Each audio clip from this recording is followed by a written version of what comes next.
I believe you have started the new year with full of energy and with a whole bunch of new plans and ideas. In this video, I'd like to tell you 4 things that all successful language learners keep doing to achieve what they want to achieve. And at the later part of this video, I also share with you a small tip that will help you pronounce English in a better way.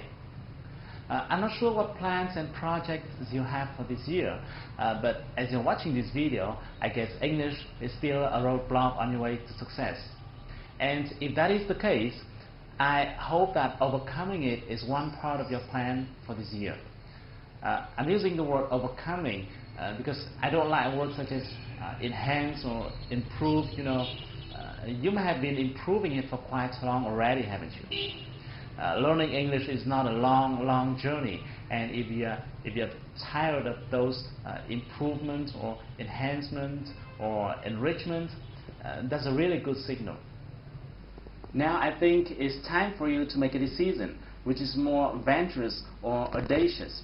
A decision says you have overcome the language obstacle at a specific point of time that we can see it clearly in the near future, such as by the end of this year or in the middle of the next year, at the time you have been able to hear and speak or even present in English confidently, no matter you're in a meeting with your foreign partners or in a job interview with a multinational corporation.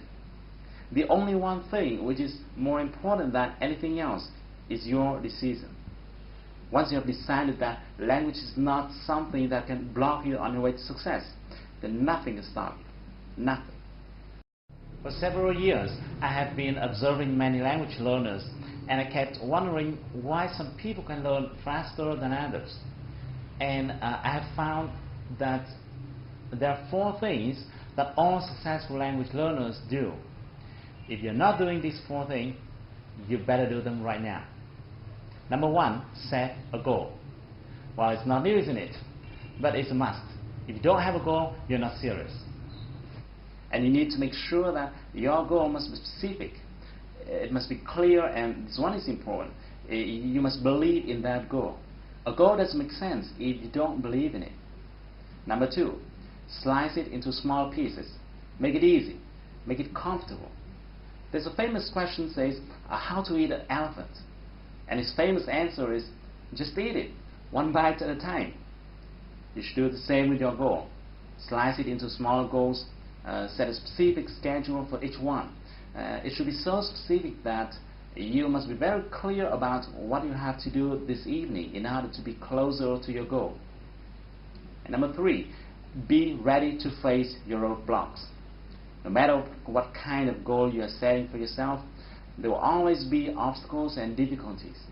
If a journey is too flat, it means the goal you set is mediocre. Big goal always comes along with big obstacles. Your job is to overcome the challenges one by one and stick with it until you achieve your goal. And finally, ask yourself this question: is what I'm doing now getting me closer to my goal? Every time you do something, ask yourself this question. That's a really powerful question.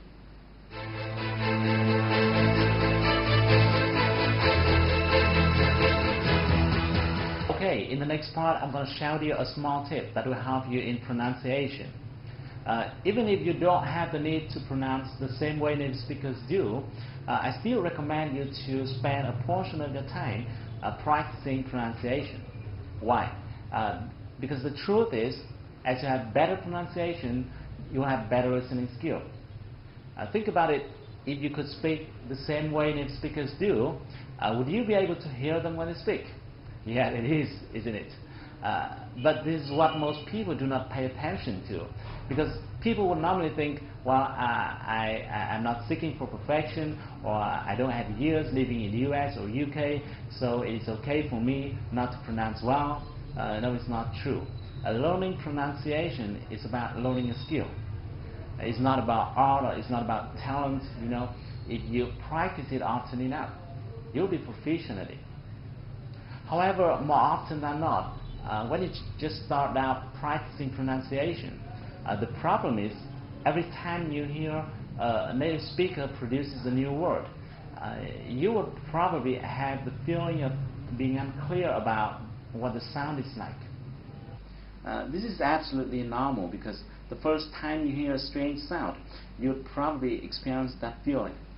And consequently, you might be tempted to look at the text version of that word, hoping to get a better feeling of how it's pronounced.